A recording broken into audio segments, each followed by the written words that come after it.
이해가 되지 않습니다. 우리 14억 대국 중국이 한국 수학여행을 가다니요. 연간 학비 2억 원 중국 상류층 자녀들이 한국을 바라보는 시선은 경멸 그 자체였습니다. 그런데 한국 땅을 밟은 지 정확히 7일, 그들의 오만한 세계관이 산산조각나는 사건이 터졌습니다. 돈이 전부인 줄 알았는데 가장 중요한 건 살 수 없었어요. 도대체 무엇을 받길래 부모 자산 수조 원의 중국 엘리트들이 한국인 앞에서 고개를 들 수 없었을까요? 지금부터 그 놀라운 7일의 이야기를 시작합니다. 이야기는 그해 2월로 거슬러 올라갑니다. 베이징의 차가운 겨울바람이 캠퍼스를 휩쓸던 그 시절, 우리 대학 학생들에게 한국은 그저 기회의 땅 정도로 여겨졌습니다. 도서관 3층 스터디룸에서 장래희와 친구들이 노트북을 둘러싸고 앉아 있었습니다. 화면에는 한국의 명품 쇼핑몰 사이트들이 가득했죠. 야, 이거 봐. 한국에서 샤넬 가방이 중국보다 30%나 싸네. 장래희의 말에 다른 학생들의 눈이 반짝였습니다. 그들은 모두 중국 내에서도 손꼽히는 명문가 자녀들이었습니다. 하지만 그렇기에 더욱 계산적이었죠. 교수님들도 한국 프로그램 보내려고 하잖아. 우리가 지원하면 분명 뽑힐 거야. 그 시절 우리 대학과 한국 측 사이에는 정기적인 교류 프로그램이 있었습니다. 하지만 학생들의 동기는 순수하지 않았습니다. 그들에게 한국은 쇼핑하기 좋은 가까운 나라 그 이상도 이하도 아니었거든요. 당시 중국 언론에서는 한국을 어떻게 다뤘을까요? 경제 규모는 우리의 10분의 1, 인구는 20분의 1인 작은 나라라는 식이었습니다. 젊은 학생들이 한국을 우습게 보는 것도 당연했죠. 장래희가 친구들에게 말했습니다. 한국 애들은 중국 관광객한테 잘해줄 수밖에 없어. 우리가 돈 가져다 주는 거니까. 하지만 한국 측에서는 이런 중국 학생들을 어떻게 바라보고 있었을까요? 나중에 알게 된 사실이지만 인천공항의 김현수 과장은 그 시절을 이렇게 회상했습니다. 중국에서 오는 학생들은 대부분 정말 우수했어요. 하지만 가끔 너무 당당해서, 아니 거만해 보이는 경우가 있었죠. 실제로 한국 공항 직원들은 중국 학생 단체를 맞을 때마다 긴장했습니다. 예상치 못한 요구를 하거나 한국의 시스템을 이해하지 못해 문제가 생기는 경우가 많았거든요. 그해 3월 드디어 선발 공고가 나왔습니다. 한- 중 우수 대학생 문화교류 프로그램이라는 그럴듯한 이름이었지만 지원하는 학생들의 마음속에는 다른 계산이 있었습니다. 지원서를 작성하면서 장래희는 친구에게 속삭였습니다. 문화교류라니 웃기지도 않네. 그냥 쇼핑 투어지 뭐. 하지만 그들은 지원서에 이렇게 썼습니다. 한국의 선진 문화를 배우고 양국 간 우정을 증진시키고 싶습니다. 완벽한 모범 답안이었죠. 사실 이런 상황은 저에게도 복잡한 감정을 불러일으켰습니다. 한편으로는 우리 학생들이 해외 경험을 쌓는 것이 좋다고 생각했지만 다른 한편으로는 그들의 태도가 조금 걱정되기도 했거든요. 결과 발표 날 85명이 선발되었습니다. 모두 성적 우수자들이었지만 그들의 진짜 목적을 아는 저로서는 마음이 편치 않았습니다. 그리고 출발 전 오리엔테이션에서 벌어진 일이 모든 것을 말해주었습니다. 한 학생이 이렇게 질문했거든요. 교수님, 면세점에서 살 수 있는 한도가 얼마나 되나요? 그 순간 강의실이 조용해졌지만 곧 학생들 사이에서 작은 웃음소리가 들려왔습니다. 모두가 같은 생각을 하고 있다는 뜻이었죠. 저는 그때 이런 생각을 했습니다. 과연 이 아이들이 한국에서 무엇을 배우고 올까? 하지만 그 답은 제가 상상했던 것과는 완전히 달랐습니다. 4월 15일 오전 10시 베이징 서우두 공항에서 출발한 비행기가 인천공항에 착륙했습니다. 85명의 중국 명문대 학생들이 한국 땅을 밟는 순간이었죠. 비행기 안에서부터 학생들의 대화는 한 가지에만 집중되어 있었습니다. 야, 명동 가자마자 바로 구찌부터 털어야지. 아니야, 면세점부터 돌고 시내 나가자. 장래희는 친구들과 함께 입국 심사대로 향하면서 여유만만했습니다. 그들에게 한국은 그저 쇼핑할 곳이 많은 편리한 나라 정도였으니까요. 하지만 입국장을 나서는 순간 예상치 못한 광경이 그들을 기다리고 있었습니다. 인천공항 출입국 관리소 김현수 과장이 직접 나와 있었습니다. 그뿐만 아니라 공항 직원 10여 명이 일렬로 서서 깊숙이 인사를 하고 있었죠. 중국에서 오신 우수한 학생 여러분, 한국에 오신 것을 진심으로 환영합니다. 김현수 과장의 유창한 중국어가 공항 로비에 울려 퍼졌습니다. 학생들은 순간 당황했습니다. 이건 그들이 예상했던 시나리오가 아니었거든요. 더 놀라운 것은 그 다음이었습니다. 공항 직원들이 학생들의 무거운 짐을 대신 들어주기 시작한 겁니다. 그것도 정말 자연스럽게 마치 당연한 것처럼 말이죠. 장래희가 당황스러운 목소리로 친구에게 속삭였습니다. 야, 이거 뭐야? 왜 이렇게 잘해줘? 하지만 더 큰 충격은 아직 시작도 안 됐습니다. 김현수 과장이 학생들에게 말했습니다. 여러분께서 편안히 입국 수속을 하실 수 있도록 별도 통로를 마련했습니다. 이쪽으로 오시죠. 일반 관광객들이 줄을 서서 기다리는 입국 심사대가 아니라 완전히 따로 마련된 VIP 통로였습니다. 학생들은 그저 멍하니 따라갈 수밖에 없었죠. 입국 심사관들도 평소와 달랐습니다. 보통은 무표정하게 여권만 확인하던 그들이 학생들에게는 미소를 지으며 한마디씩 건넸습니다. 중국에서 공부 많이 하셨죠? 한국에서 좋은 시간 보내세요. 이 모든 것이 고작 5분 만에 벌어진 일이었습니다. 학생들은 아직 상황 파악도 제대로 못한 채 공항 밖으로 나왔습니다. 그때 한 학생이 장래희에게 물었습니다. 야, 혹시 우리가 누군지 잘못 알고 있는 거 아냐? 장래희도 고개를 갸우뚱했습니다. 분명 자신들은 그냥 교환학생일 뿐인데 왜 이렇게 특별 대우를 받는지 이해할 수 없었거든요. 하지만 더 큰 문제는 학생들의 마음가짐이었습니다. 이런 예상치 못한 환대를 받으면서도 그들의 계산적인 태도는 전혀 바뀌지 않았습니다. 오히려 더욱 당당해졌죠. 역시 우리를 무시할 수 없구나. 이제 더 당당하게 요구해도 되겠어. 어떤 학생은 이렇게까지 말했습니다. 한국 놈들이 우리한테 잘하는 건 당연하지. 우리가 돈스러운 거잖아. 공항에서 호텔로 향하는 버스 안에서도 학생들의 대화는 계속되었습니다.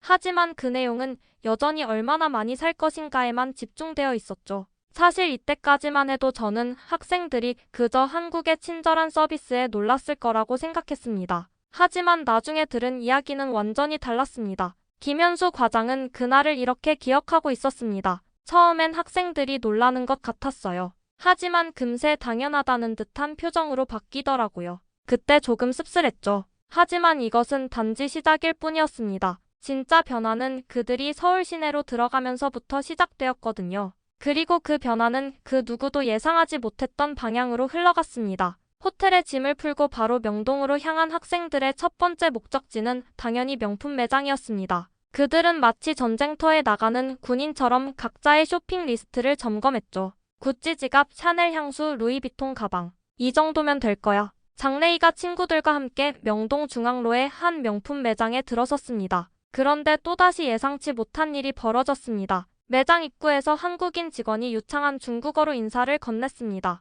환영합니다. 중국에서 오셨군요. 제가 도와드릴게요. 그뿐만 아니라 매장 안에는 중국어 안내판이 곳곳에 설치되어 있었고 심지어 중국인 고객을 위한 특별 할인 이벤트까지 진행되고 있었습니다. 하지만 학생들의 반응은 감사함이 아니라 더욱 당당함이었습니다. 당연하지. 우리가 돈 많이 쓸 거니까 잘해주는 거야. 장래희는 직원에게 거의 명령조로 말했습니다. 이거 말고 더 비싼 걸로 보여줘. 우리는 돈 있어. 한국 직원은 당황스러웠지만 여전히 미소를 지으며 더 고급 제품들을 가져왔습니다. 하지만 학생들의 태도는 점점 더 거만해졌죠. 어떤 학생은 이렇게까지 말했습니다. 아, 포장도 더 예쁘게 해줘. 중국 가서 자랑할 거니까. 이런 일들이 하루 종일 반복되었습니다. 어느 매장을 가도 한국 직원들은 친절했고 중국어 서비스는 완벽했습니다. 하지만 학생들은 이를 당연하게 여겼을 뿐만 아니라 점점 더 많은 것을 요구하기 시작했습니다. 그날 저녁 호텔 로비에서 학생들이 모여 쇼핑,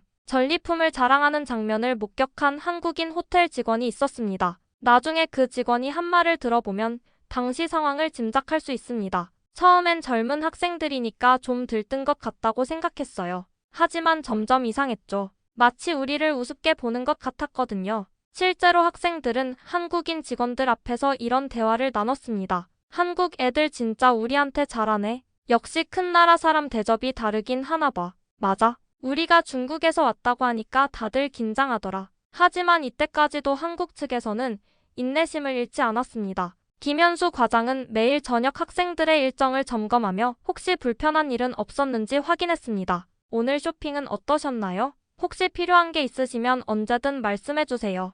김현수 과장의 이런 배려에도 불구하고 학생들의 반응은 차가웠습니다. 아, 네, 그냥 평범했어요. 평범했다는 표현이 얼마나 무례한지도 모른 채 말이죠. 그런데 이틀째 되던 날 상황이 더욱 심각해졌습니다. 학생들이 한국의 전통시장에 갔을 때의 일입니다. 동대문 시장의 한 아주머니가 중국 학생들에게 시원한 물을 건네며 말했습니다. 얘들아, 더우니까 물 좀 마셔라. 그런데 한 학생이 이렇게 대답했습니다. 아, 괜찮아요. 우리는 생수만 마셔요. 그 순간 시장 아주머니의 표정이 살짝 굳었습니다. 하지만 여전히 미소를 지으며 말했죠. 그럼 편의점에서 생수 사다 줄까? 이런 일들이 계속 쌓이면서 한국 측에서도 서서히 변화가 감지되기 시작했습니다. 처음엔 젊어서 그런가 보다라고 생각했던 사람들이 점점 좀 심하다는 생각을 하기 시작한 겁니다. 하지만 진짜 충격적인 사건은 그 다음 날에 벌어졌습니다. 그리고 그 사건이야말로 모든 것을 바꾼 결정적인 순간이었습니다.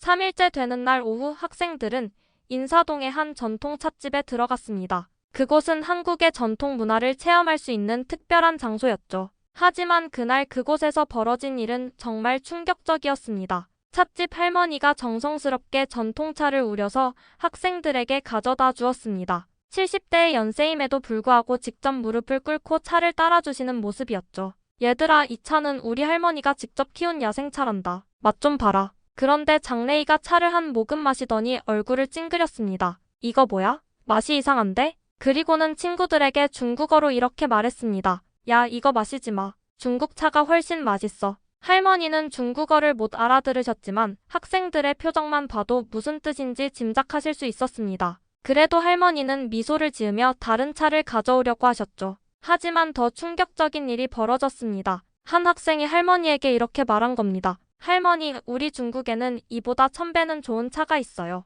이건 좀. 그 순간 찻집 안의 분위기가 얼어붙었습니다. 다른 한국인 손님들이 모두 이상한 눈으로 중국 학생들을 바라보기 시작했거든요. 할머니의 얼굴에서 미소가 사라졌습니다. 하지만 여전히 예의를 지키시며 말씀하셨죠. 그래? 그럼 다른 걸로. 하지만 학생들은 이미 일어나서 나가려고 했습니다. 그때 장래희가 마지막으로 한 말이 정말 충격적이었습니다. 할머니, 돈은 계산할게요. 하지만 다음에는 손님 취향 좀 생각해서 차 내주세요. 그날 저녁 이 소식을 들은 김현수 과장의 심정은 복잡했습니다. 그동안 최선을 다해 학생들을 대접했는데 이런 일이 벌어진 겁니다. 김현수 과장은 그날 밤 동료에게 이렇게 말했습니다. 정말 모르겠어요. 우리가 뭘 잘못한 걸까요? 하지만 더 큰 문제는 이런 소식이 한국 언론에 알려지기 시작했다는 것이었습니다. 인터넷 커뮤니티에 찻집 사건이 올라오면서 한국 네티즌들의 반응이 급격히 나빠졌죠. 중국 학생들이 우리 할머니한테 뭐라고 했다고?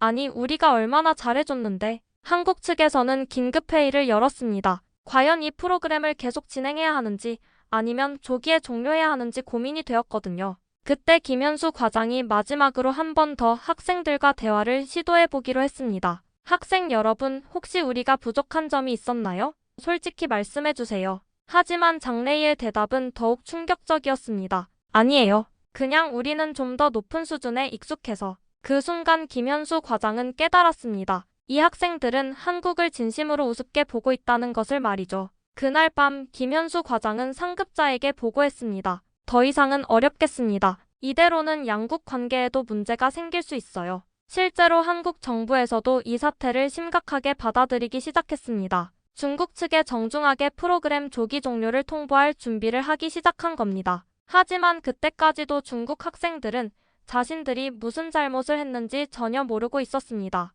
오히려 한국 애들이 우리 수준을 못 맞춰서 그런가 보다라고 생각했죠. 그리고 바로 그 순간 모든 것을 바꿀 기적 같은 일이 벌어지기 시작했습니다. 그 기적 같은 일은 넷째 날 오전에 시작되었습니다. 학생들이 호텔에서 아침을 먹고 있을 때 갑자기 호텔 로비가 부산해졌습니다. 뭐지? 왜 이렇게 사람들이 많아? 장래희가 창밖을 내다보니 호텔 앞에 한국 시민들이 모여들고 있었습니다. 손에는 꽃다발과 선물 상자들을 들고 있었죠. 김현수 과장이 급하게 학생들에게 달려와 말했습니다. 학생 여러분, 밖에 시민들이 여러분을 환영하러 나오셨어요. 학생들은 당황했습니다. 왜 갑자기 이런 일이 벌어지는지 이해할 수 없었거든요. 호텔 밖으로 나간 학생들을 맞이한 건 정말 상상도 못한 광경이었습니다. 서울 시민 100여 명이 박수를 치며 환영하고 있었던 겁니다. 한 시민이 장래희에게 꽃다발을 건네며 말했습니다. 중국에서 온 똑똑한 학생들 정말 환영해요. 우리나라에서 좋은 추억 만들어 가세요. 또 다른 시민은 학생들에게 한국 전통 선물을 나눠주었습니다. 그것도 아무 조건 없이 그냥 환영한다는 마음으로 말이죠. 이게 우리 할머니가 직접 만드신 전통 매듭이에요. 기념으로 가져가세요. 학생들은 완전히 어리둥절했습니다. 어제까지 자신들이 얼마나 무례하게 굴었는지 생각해보면 이런 환대를 받을 자격이 있는지 의문이 들었거든요.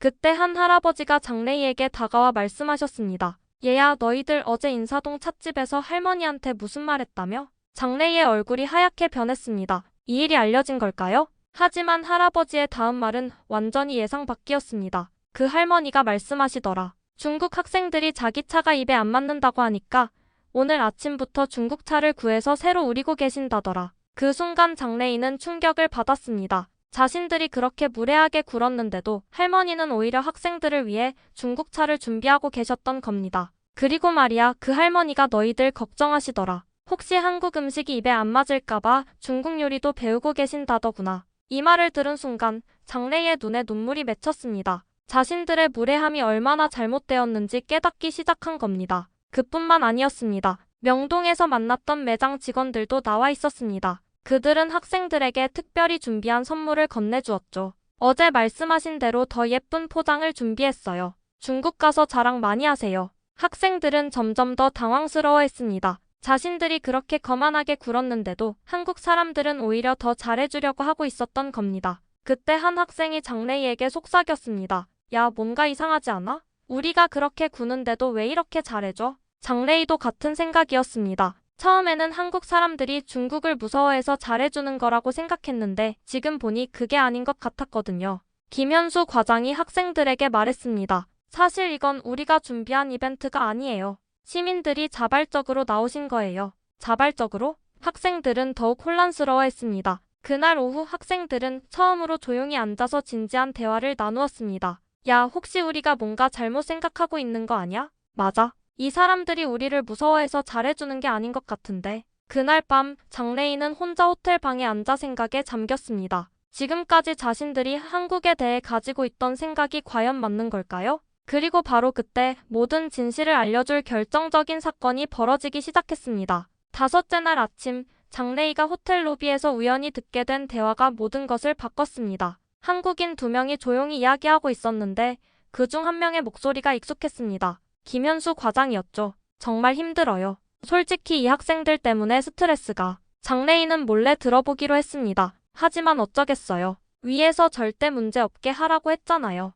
그렇긴 하지만 이 학생들이 얼마나 무례한지 아세요? 어제도 할머니한테. 그 순간 장래희는 충격을 받았습니다. 김현수 과장이 자신들의 무례함을 다 알고 있었던 겁니다. 하지만 더 충격적인 말이 이어졌습니다. 그래도 참아야죠. 이 아이들이 중국에 가서 한국에 대해 어떻게 말할지 생각해보세요. 맞아요. 이 아이들이 한국을 좋게 기억하고 가면 나중에 중국에서 한국을 위해 일할 수도 있잖아요. 장래희는 자신의 귀를 의심했습니다. 한국 사람들이 자신들을 잘 대해주는 이유가 무서워서가 아니라 진짜로 자신들의 미래를 생각해서였던 겁니다. 그때 김현수 과장의 동료가 한숨을 쉬며 말했습니다. 하지만 정말 안타까워요. 이렇게 똑똑한 학생들이 한국을 이렇게 볼 줄은 몰랐어요. 그러게요. 특히 어제 찻집 할머니 이야기 들으니까 할머니가 밤새 중국차 구하러 다니셨다더라고요. 이 말을 듣는 순간 장래희의 마음이 무너져 내렸습니다. 할머니가 정말로 자신들을 위해 그렇게 애쓰고 계셨던 겁니다. 그리고 시민들이 자발적으로 나와서 환영해준 것도 사실 우리가 부탁한 게 아니에요. 그냥 중국 학생들이 왔다는 소식을 듣고 자기들끼리 준비한 거라고 하더라고요. 장래희는 더 이상 들을 수가 없었습니다. 호텔 방으로 뛰어 올라가서 친구들에게 모든 것을 말했습니다. 야들아, 우리가 완전히 잘못 생각했어. 친구들이 무슨 말인지 몰라 하자 장래희가 방금 들은 이야기를 전부 설명했습니다. 그 순간 호텔 방 안이 조용해졌습니다. 모든 학생들이 자신들의 행동을 돌아보기 시작한 겁니다. 그럼 한국 사람들이 우리를 무서워해서 잘해준 게 아니라 진짜로 우리를 위해서 그런 거였어? 그날 오후 학생들은 처음으로 진짜 반성을 시작했습니다. 지금까지 자신들이 얼마나 잘못 생각하고 있었는지 깨닫기 시작한 겁니다. 하지만 더 큰 충격은 그날 저녁에 기다리고 있었습니다. 김현수 과장이 학생들을 불러서 말했습니다. 내일이 마지막 날인데 특별한 곳에 모시고 가고 싶어요. 그곳은 서울 외곽의 한 양로원이었습니다. 그런데 그곳에서 만난 할아버지 할머니들의 이야기를 듣고 학생들은 완전히 충격에 빠졌습니다.